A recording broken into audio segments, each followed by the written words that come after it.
Good morning, Year 5s. I hope that you had a really good start to the week with your Tuesday online learning, and today we're going to continue. I've decided not to put up my video just so that your screen's a bit bigger so that you can see all the information. So that's why I'm not on video this morning, but I do hope that you access the maths and you're able to log on to Teams and complete the task that has been set for you. Right, we're going to dive into our learning today, and we're going to be doing Kickstart Our Maths off with our starter. Most of these questions are all mental arithmetic, so I have tried to make it that you don't have to think about using too much paper to do your writing or working out. So most of these questions you should be able to do in your head. It would be helpful if you did have a piece of paper.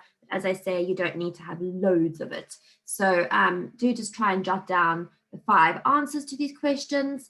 But as I say, a lot of the questions that I've put on is just mental arithmetic. So you don't need to be doing loads of working out. So see if you can have a go at those 5 questions. Pause the video now and good luck. Fantastic. Hopefully you've managed to answer all 5. We've been doing lots of practice of these in the last couple of weeks, and these types of questions will definitely be in your arithmetic papers when you come back. Some of you have asked if you're going to be doing your assessments when we return, and yes, you will. So just that you do know that I know you've worked incredibly hard this year, and I know that many of you were looking forward to those assessments. So please don't worry about them. We will be doing them when we come back to school, and nothing to be afraid of. We've been doing them this whole year. And as I've been telling my class, in fact, every Friday with maths arithmetic, that's exactly what we're going to be doing. So you've actually been doing it this whole entire year. So there's nothing to be afraid of with the tests or the assessments. You just have to do your best. That's all we expect from you. And that's all I'm going to expect from you today in your maths lesson as well. So let's quickly go through these answers and then we can move on to the lesson. Right, so the first one is nice and easy, finding that hundreds column and subtracting 300, and I'm left with 7,200. Right, number 2 is a multiplication. So I'm going to say 6 times 4 is 24 over 8, so 24 eighths. And therefore, if I can take that bottom number, the denominator, and divide it equally into the numerator, so 8 can go into 24 and it goes in 3 times. Just remember that that is something that you do need to remember. You have to make sure that if the bottom number can go into that top number equally, then we do write it as a whole number. So please make sure in your tests coming up that if you do have a question like this where your bottom number does go into your top number equally, make sure you do divide it in as a whole number. Right, 3 times 4 is 12 and 12 times 6 is 72. Plain, simple times table facts. Factors of 15, right? What numbers can go into 15 equally? Well, that is 1, 3, 5, 15. And we can go and check it by going 1 times 15 is 15 and 3 times 5 is 15.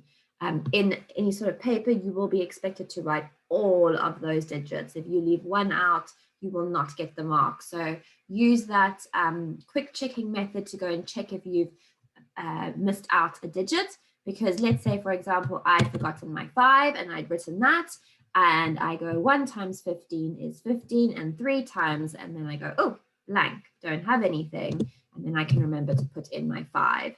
So do have a think about that when you're doing these kinds of answers, because that takes a few seconds just to go and check, but it will guarantee you that mark.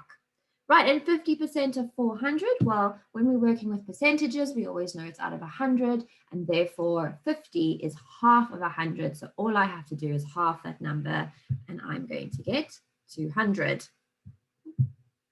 Right, so today's learning objective is we're going to be carrying on with our conversions, and today we're going to be looking at converting between millimeters and centimeters.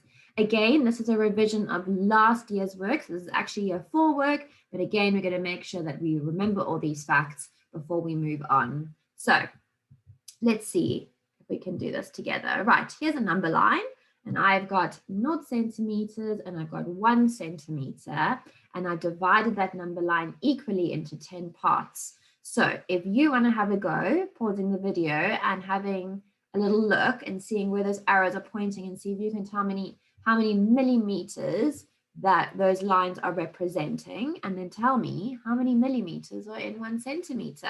So I'll let you have a few seconds to have a go at that. So pause the video if you need. Right, so let's have a go. Okay, so as I said, we've divided this number line into 10 equal parts. Right, so this is going to obviously be 1 millimeter, then 2, then 3, then 4. And so my arrow, my first arrow is going to be 5 millimeters. Then we're going to carry on 6, 7, 8, 9. And my last arrow ends on 10 millimeters. So there I know that there are 10 millimeters in 1 centimeter. Now, in any sort of test or assessment or in your questions or tasks, you have a ruler in front of you, and that is a great tool that almost helps you, and a little bit of a cheat in my books, that will be able to give you those answers. So if you had to have a look at your ruler, it will say 1 centimeter. And if you have a look at your millimeters, you will know that that is the same distance, the same amount is 10 millimeters. So you can use your ruler to help you to work out those answers in any sort of maths activity that requires measurement conversion. So use the tools around you, especially with measurement and estimating those numbers, okay? Because estimation comes very much handy when you are looking at measurements and converting. So, so that is a fact. We just have to learn, like we had to learn yesterday. We are doing the same today with millimeters and centimeters. You just have to know that there are 10 millimeters in a centimeter. And as I say, you don't really need to learn it all that hard because you have your rulers to help you. Right, so we're going to be looking at our part-whole models here, and we're going to be breaking these numbers up into their centimeters and millimeters. So I'm going to do the first one with you, and then we're going to do one together, and then there's going to be one for you at the end. Right, so I'm going to choose a different color here so we can nice and easily see it. If we had to break up 45 millimeters, I would have how many centimeters? Great, I would have 4 centimeters because I know that there are 10 millimeters in a centimeter. And if I have 40 of them, then if I have 40, I'll write it underneath here. There are 40 millimeters would equal 4 centimeters, okay? Because I know that there are 10 millimeters in a centimeter, and if I have 40 of them, then I have 4 centimeters. And what am I left with? 5 millimeters. Right, let's do this one together. They've told me that I have 7 millimeters here. So what is left over? The 3 centimeters. Right, see if you can break up this one now into its millimeters and centimeters to make 54 centimeters. Pause the video if you need. Right, so I have 54 centimeters. So how many multiples of 10 do I have? How many times can 10 go into that number? And I'm saying 10 because I know that there are 10 millimeters in a centimeter, and there are 5 multiples of 10. And what am I left over with? 4 millimeters. Super. Right, now we're going to look at this diagram that we looked at yesterday, except we were looking at centimeters and meters, and today we're going to be looking at centimeters and meters. And this is going to be the exact same method that we used yesterday, except now, instead of timesing or dividing by 100, we are going to be timesing and dividing by, good, 10. Right, so first of all, I'm going to look at this number 1, and I say, what did I do to 1 to get 10? And I'm using that arrow to show me. I'm saying I'm multiplying it by 10. Right, and what did I do to 10 to get 1? I have divided it by 10. Now, this is very important to have nearby. So if you do have a piece of paper and a pen, please write this down, because this is going to be your steps to success. This is going to be your help. This is going to be your support. This is going to be the diagram you're going to look at or refer to when you get stuck. Okay, so especially when you're looking at bigger numbers as we move on, this kind of strategy is really going to help you. So let's have a look at our questions together. So we are having now to do some conversions from centimeters to millimeters and millimeters to centimeters. So let's get out my arrows. I'm going from centimeters to millimeters. This is always step number one, knowing what am I converting. So I'm going from centimeters to millimeters. And I'm saying that in my head so that when I go and refer to this, I can go, I'm going from centimeters to millimeters. And what am I doing in that direction? I am timesing by 10. So I'm going to times 3 by 10. And my answer will then be 30. Right, again, I'm going to get my arrows out. Step number one, draw those arrows in. What am I going from centimeters to millimeters? So that's direction. So I go and find centimeters to millimeters. And what am I doing in that direction? I'm multiplying by 10. And so if I multiply any number by 10, I'm simply going to say 27 times 10, and I'm going to have 270. Right, now we're going to be going from millimeters to centimeters. So that is the direction I'm going in. So I go and look at that direction, millimeters to centimeters. Right, so find the millimeters to centimeters. Okay, what am I doing? I'm dividing it by 10. So I'm going to say 40 divide by 10, and that is going to give me 4. And now I've got 234 millimeters, and I want to know how many centimeters that is. So I'm going to divide this number by 10 because I'm going from millimeters to centimeters. And I'm going to say 234 divide by 10. And now we're going to have a decimal. Don't be afraid of these decimals. Okay. I'm going to have 23.4. Right. We know how to times and divide by 10. We've been doing lots of practice with those. So just apply it now into real life situations. This is real life when we're having to convert between millimeters and centimeters. So use those same skills that we have been learning about in class throughout the year to now apply. So this is going to be super easy today. So I simply take the number, times or divided by 10, and I get my answer. Okay, the most important thing is you need to decide what are you converting between. It might also be helpful to rather underline it, like I've done in the first one, simply because some people, when they do an arrow, they think this is the arrow that they need to go and look at. And if I do compare that, that says times 10, but we know that I'm going to divide this number by 10. So it might be easier or less complicated if you are underlining them to make sure that you're following those directions. Right, you have a go now. Let's have a quick jogging our memory here about going from centimeters to millimeters. I'm going from 1 to 10, so I'm timesing by 10. And I am dividing by 10. So remember, this is going to be really important to help you. And I'm going to let you have a go now. So if you can pause the video and have a go, see how many you can get correct. Right, hopefully this is all jogging your memories also from last year, because as I say, this is year 4 work, and we're just revising it to make sure that we're 100% clear on these conversions. Always good to also come back to these things because we need to make sure we're remembering. And if I've learned something once and never again, I would struggle to remember. Right, so let's go. Okay, so as I suggested, perhaps underlining so that we don't get confused by those directions of those arrows. I did see some of you doing it the other way in your maths quiz yesterday. So perhaps underline it today might be a little bit less complicated when you're seeing the arrow. So I'm going from millimeters to centimeters. So again, I need to go and look here at my diagram to go and help me.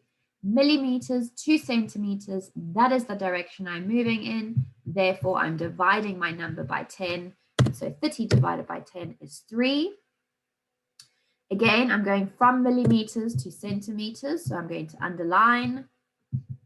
So I know what direction I'm going in. I go to my diagram from millimeters to centimeters, tells me I'm going to divide this number by 10. And again, do not be afraid of those decimal points. 65.4. Right, so now I'm going from centimeters to millimeters. And so I'm going to then times my number by 10. So this is nice and easy. I just simply add my zeros. And And again, 2 times 10 is 20. Hopefully you did really well with that and you got 4 marks. Right, we're going to be looking at measuring in ascending order. Now, hopefully you remember what these terms are. Ascending is biggest to smallest. So step number 1 is I need to convert all of them into the same measurement, okay? Now, I'm going to suggest you put them in millimeters because that's what I would do. However, it is up to you. You can decide if you'd like to convert them all to centimeters or millimeters. Okay, I'm going to do it into millimeters because I just find timesing by 10 a whole lot easier. However, it is up to you. You can decide what you feel most comfortable with, but they do need to be in the same measurement, so either centimeters or millimeters.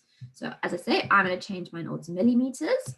So I just have to multiply all my centimeters by 10.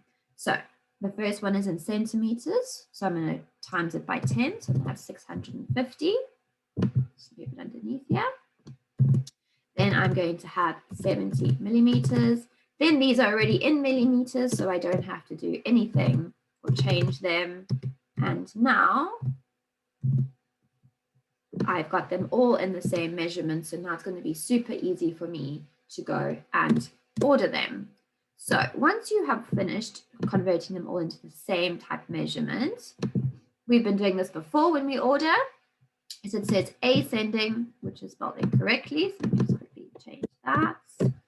Right, ascending. So we're going to go the smallest number first. When I look at all of these, here is my smallest number. So I'm going to put a 1. Then my next one is 70, then 234, and then 650. Right, once I've written that, I can then order them nice and simply underneath using the original numbers. Remember, we always go back to the original because I've asked you to order these numbers, not the ones that you have converted. Right, so the first one is 49 millimeters. So I write that down. Then number 2, I look above it, it is 7 centimeters. Then number 3 is nothing to change. I'm simply going to write the same. And the last one is 65 centimeters.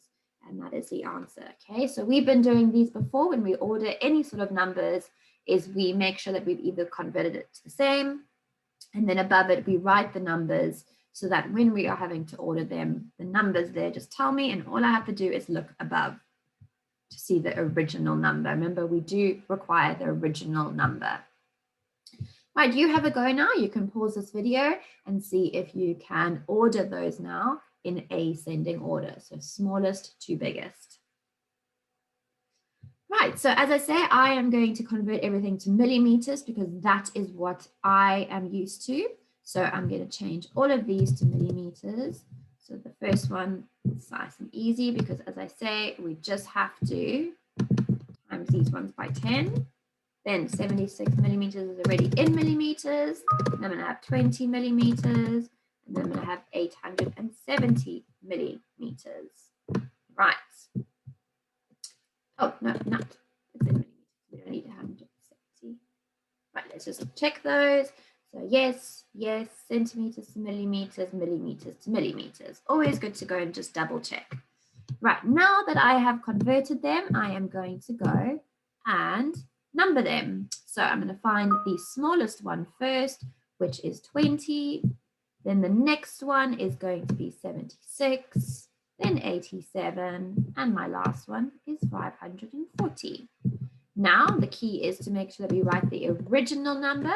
So number 1 is, I look above, is 2 centimeters, then 76 millimeters, then 87 millimeters, and my last one is 54 centimeters.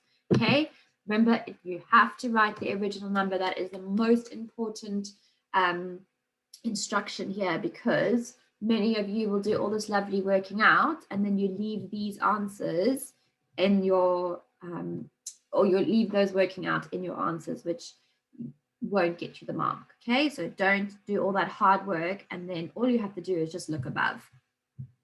Right, so that is it for today. You're going to log onto your teams. I know many of you have been able to, and there's children who've struggled. Don't forget to email year5@thepalmeracademy.com if you're having any troubles. We will try and sort it out on our end. And if we can always email IT and get them to reset your passwords so that we can get you access. So again, like yesterday, I have differentiated your activities accordingly. So those of you who do struggle a little bit, try and do at least the first 5 questions. Okay, that is just simple conversions. Then the next few are ordering. So you're going to be looking at ordering. It's in ascending and descending order. And then there's some less than and greater to kind of questions. And then the last one is going to be more of a reasoning one. Okay, so have a go at that. Please don't just think, oh, I can't do it. Have a go, try it out. Miss Pitt and Miss James are going to be very kind, and they're going to be looking at your maths this week, and they will be marking it on behalf of us. And then we will have a look at it at the end of the week and see which children perhaps need a little bit of extra support when they return to school. So please do have a go at those. And yeah, so we're going to carry on. Miss Melvin and I will obviously continue to carry on doing our videos and making sure that everybody is able to access as much of the work they can. So if you do have any questions or any problems, thank you to those children who have emailed us and asked us any questions. But if you do have any questions, do pop us an email at the year5@thepalmeracademy.com email address, and we can try and sort it out from home. Otherwise, I think the sun is shining today. So I hope you have a wonderful, wonderful day of learning, and we will see you a little bit later. Take care. Bye, guys.